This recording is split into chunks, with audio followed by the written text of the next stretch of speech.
ሰላም ሰላም ውድ ተመልካቾች እንዴት ናችሁ? እንደምን ዋላችሁ? አሁን ወሳኝ የሆነ መረጃ ይዤላችሁ መጥቻለሁ። ይህ መረጃ ምንድነው? ሰሞኑን በአፋብኃ መካከል የተፈጠረው ምንድነው ላላችሁት፣ በአፋብኃ መካከል ሰሞኑን የተፈጠረው ችግር አለው።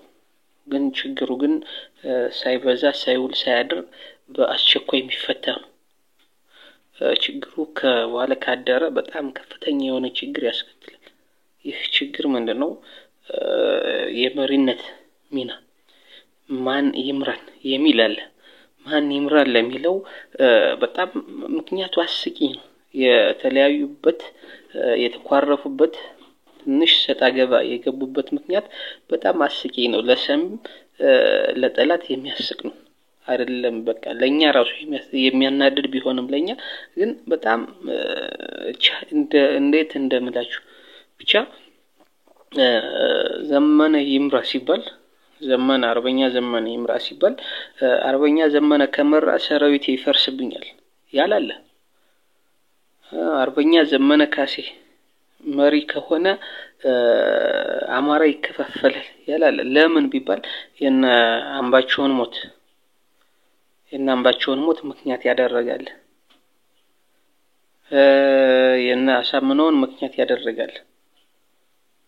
እነ እስክንድርን ሸዋን እነ መከተው ወደኛ አይመጡም። ስለዚህ ይህን ምክንያት ያደረጋል። ይህ እንግዲህ ምንድነው? ከፍተኛ የሆነ ሴራ ያለበት። ምክንያቱም ጠላት የሚፈልገው ምንድነው? ስኳድ፣ በተለይ ስኳድ አርበኛ ዘመነ ካሴ መሪ እንዳይሆን በጣም ጫና ያደርጋሉ። ምክንያቱም ዘመነ ማለት ዛሬ ብቻችን ሆነን ነገ ሚሊዮን አማራ እናስታጥቃለን እናሰለጥናለን፣ በአራት አቅጣጫ አይደለም በ44 አቅጣጫ ይምጡ ብሎ የተናገረውን እውን ያደረገ። ምክንያቱም ይህን ሲናገር በጣት የሚቆጠሩ ነበሩ። ዛሬ ግን ሚሊዮን አማራ አሰልጥኖ ለዚህ አድርሷል። ሌላው ንግግሩ ምንድነው? አሁን አዳራሹን ብትከለክሉን ጫካ እንሰበሰባለን፣ ከጫካ ስንመለስ ግን እናንተ ነዚህ እንዳናገኛችሁ።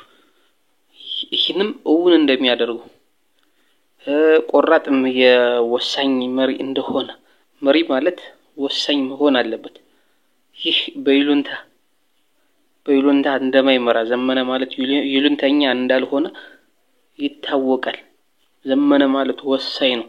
ስለዚህ እንደሚወስንባቸው አማራ ውስጥ የሚርመጠውን ሁሉ በአንድ አልሆንም የሚለውን ሁሉ ወታደር ልኮ ልክ እንደ ጎጃም ልኩን እንደሚያስገባው እንደ ጎጃም እንደሚያጸደው ስለሚያውቁ ጫና አመራር ሆኖ እንዲመጣ አይፈልጉም።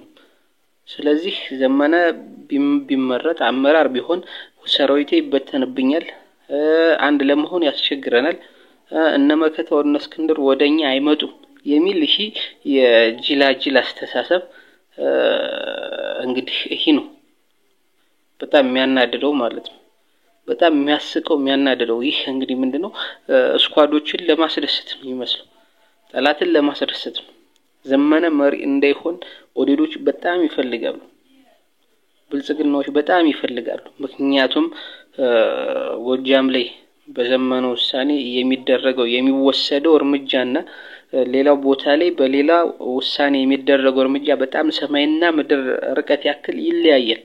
ምክንያቱም ሌላው ቦታ ላይ ይሉንታ አለ። ሰው ምን ይለናል አለ። ጎጃም ላይ ግን ይሄ የለም።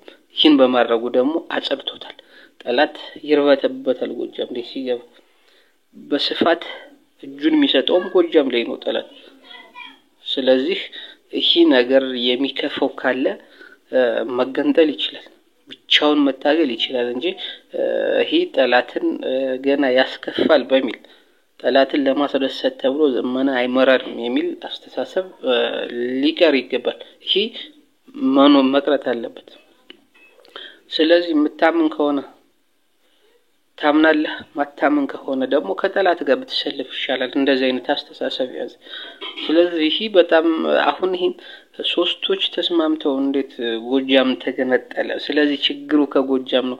ባለፈው እነ እስክንድር ጋር ሲሆን አምነን ነበር። ስለዚህ ባለፈው እነ እስክንድር ጋር ረግጠው ሲወጡ ተሳስተን ነበር ማለት ነው ይላሉ።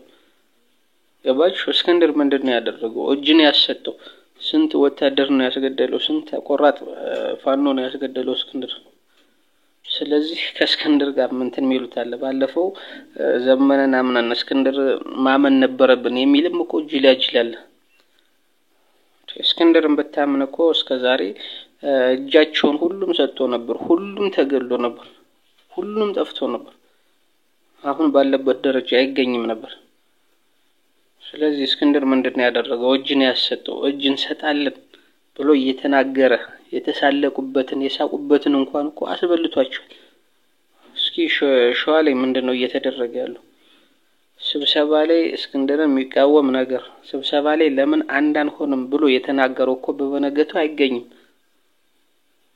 እስኪ እጅ የተረሸኑትን ከ10 በላይ አመራሮች እኮ ሰሞኑን ብቻ ተረሽነዋል በሸዋ ላይ በነመከተው በነ እስክንድር።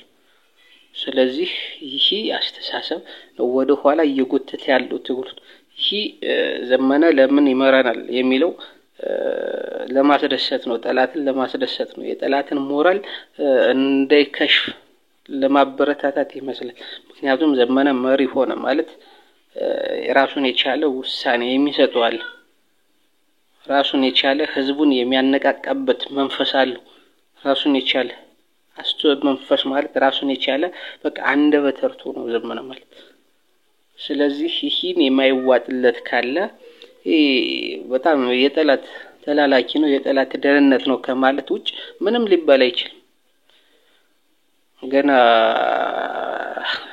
ስኳዶችን ደስዬ ደጀን ለማስደሰት ብሎ፣ ተመስገን ጥሩነህን ለማስደሰት ብሎ፣ አገኘሁ ተሻገር ለማስደሰት ብሎ፣ አረጋ ከበደ ይከፈዋል ብሎ፣ ገና አብይ ይከፈዋል ብሎ ዘመነ መሪ ከሆነ እንደዚህ ይሄ ምክንያት አይደለም። ቢያንስ አትሊስት ምክንያታዊነት ቢያንስ ከሱ የተሻለ ሰራዊት ገንብቻለሁ ወይ፣ ከሱ የተሻለ ፖለቲካ እውቀት አለ ወይ፣ ከሱ የተሻለ የአመራር ብቃት አለ ወይ፣ ከሱ የተሻለ የማነቃቃት በንግግሩ ወጣቱን የማነቃቃት አንደበት አለ ወይ ብሎ ነው መጠየቅ ያለበት።